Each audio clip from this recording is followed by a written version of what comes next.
नमस्कार। SPT news में आपका स्वागत है। पेश आज 2 दिसंबर 2025 मंगलवार शाम 7:15 बजे राजस्थान की बड़ी खबरें।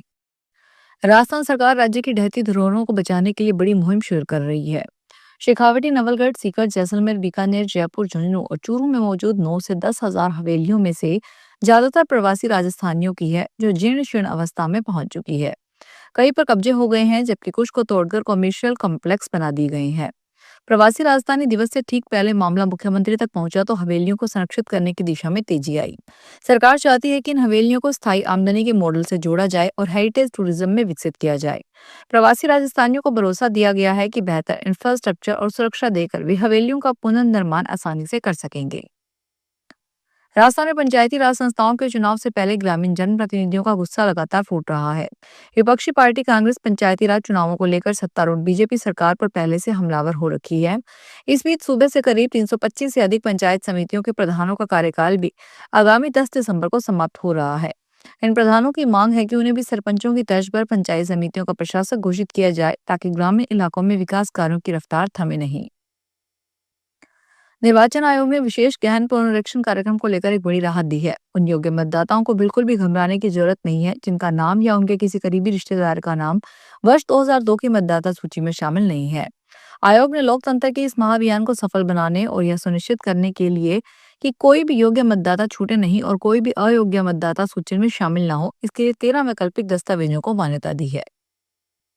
भीलवाड़ा जिले के सली पीपली में बस्सीराड़ा रोड पर बड़ा हादसा हो गया, जब लोहारिया निवासी तेजपाल की कार अनियंत्रित होकर बड़ी नहर में गिर गई। नहर में तेज बहाव के कारण बीच कार थोड़ी दूर बहकर पुल से टकराकर अटक गई।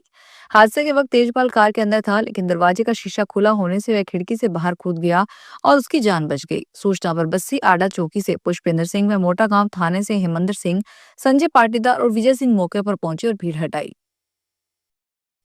राजस्थान के राज्यपाल हरिभाऊ बागड़े द्वारा जारी आदेशों के अंतर्गत राजभवन को लोक भवन के नाम से जाना जाएगा। राज्यपाल हरिभाऊ बागड़े की पहल पर इस संबंध में अधिसूचना जारी की गई है। राज्यपाल श्री बागड़े ने कहा कि औपनिवेशिक मानसिकता से लोकतांत्रिक भारतीय संस्कृति की ओर आगे बढ़ने की दिशा में लोक भवन नामकरण बहुत बड़ी पहल है। उन्होंने कहा कि भारत विश्व का सबसे बड़ा लोकतांत्रिक राष्ट्र है। हमारे देश के संविधान की उद्देशिका ही हम भारत के लोक से प्रारंभ होती है।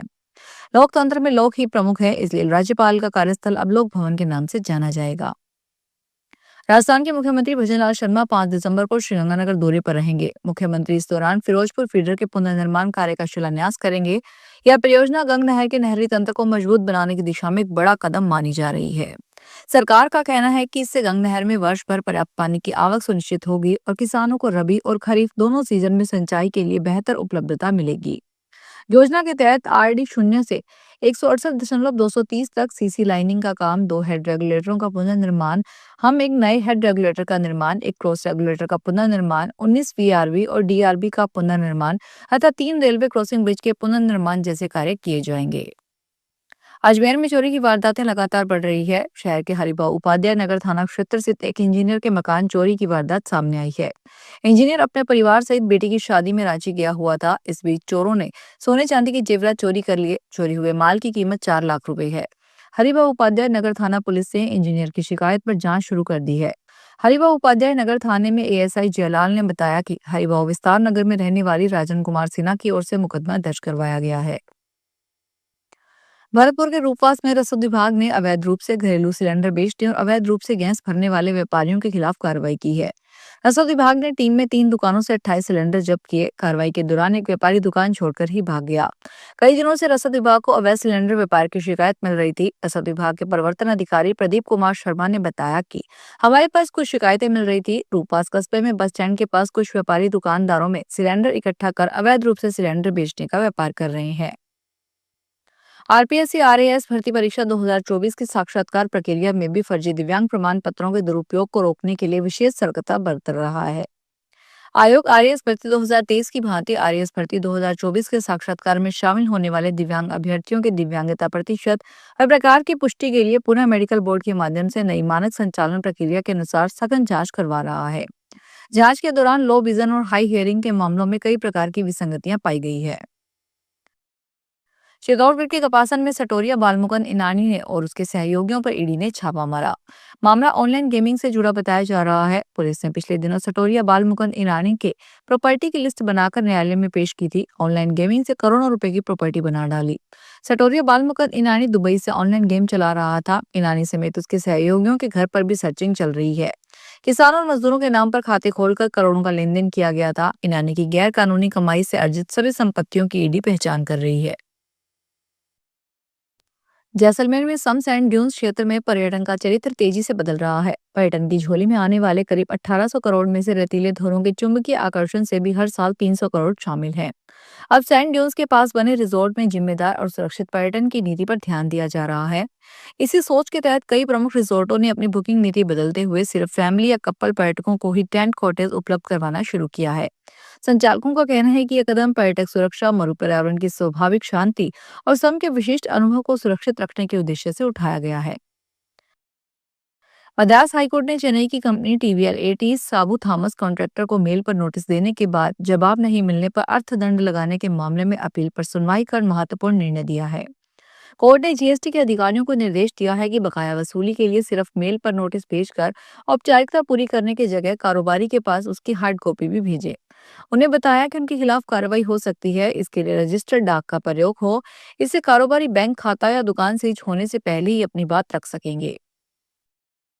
प्रधानमंत्री किसान ऊर्जा सुरक्षा और उत्थान महाअभियान के अंतर्गत जोधपुर डिस्कॉम ने कीर्तिमान रचते हुए अभूतपूर्व उपलब्धि दर्ज की है। जोधपुर डिस्कॉम क्षेत्र में कुसुम ए और कुसुम सी दोनों घटकों को मिलाकर कुल और क्षमता 2017.33 मेगावाट को पार कर गई है। यह न केवल राजस्थान बल्कि देश की ग्रामीण ऊर्जा संरचना में भी जोधपुर डिस्कॉम की दृढ़ नेतृत्व क्षमता को दर्शाता है।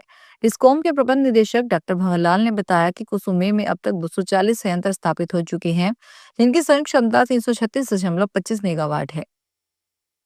टोंक में नेशनल हाईवे पर सरसों से भरे ट्रक में अचानक आग लग गई। इसके बाद हाईवे पर अफरा तफरी मच गई। हादसा मंगलवार सुबह 5 बजे मेहंदाबाद थाना क्षेत्र में जयपुर कोटा नेशनल हाईवे 52 पर हुआ। बताया जा रहा है कि ट्रक का पीछे का टायर फटने से आग लग गई थी। टायर फटने के बाद ट्रक में आग लगना शुरू हो गया था। कुछ ही देर बाद ट्रक में रखे सरसों के कट्टे तक पहुंच गई। धीरे धीरे आग पूरे ट्रक में फैल गई। इससे करीब 24 से ज्यादा सरसों के कट्टे जले थे, जो आग की चपेट में आ गए। राजस्थान प्री डीएलएड प्रवेश परीक्षा 2026 की तैयारियों में लगे छात्रों के लिए बड़ी खबर है। वर्धमान महावीर ओपन यूनिवर्सिटी की ओर से बीएसटीसी एडमिशन के लिए ऑनलाइन आवेदन प्रक्रिया आज यानी 2 दिसंबर से स्टार्ट कर दी गई है। राजस्थान प्री डीएलएड प्रवेश परीक्षा में शामिल होने के लिए छात्र का किसी मान्यता प्राप्त बोर्ड से उच्च माध्यमिक परीक्षा अथवा इसके समकक्ष उत्तीर्ण होना अनिवार्य है। स्टूडेंट ने परीक्षा न्यूनतम 50% अंकों के साथ पास की हो। फिलहाल इस बुलेटिन में इतना ही, फिर हाजिर होंगे बड़ी खबरों के साथ। क्या आप भी अपने बिजनेस को पहचान दिलाना चाहते हैं? तो अब वक्त आ गया है बिजनेस के स्मार्ट प्रमोशन का। हम बनाते हैं आपके ब्रांड और संस्थान के लिए ऐसी वीडियो और रील है जो लोगों का ध्यान खींचे और लंबे समय तक उन्हें याद रहे और आपके संस्थान को आगे बढ़ाए। क्रिएटिव स्क्रिप्ट से लेकर फाइनल एडिटिंग तक सब कुछ एक ही जगह पर। हम आपके ऐड को पब्लिश करते हैं हमारे चैनल एसबीटी चैनल के इंस्टाग्राम, फेसबुक और यूट्यूब प्लेटफॉर्म पर। आपका बिजनेस पहुंचेगा हमारे चैनल के लाखों फॉलोवर्स तक, ज्यादा रीच, ज्यादा पहचान और ज्यादा ग्रोथ, क्योंकि अब हर संस्था डिजर्व करती है डिजिटल स्पॉटलाइट। तो कांटेक्ट करें नीचे दिए गए नंबर्स पर 9887396567, 9414393284 पर। Thank you so much.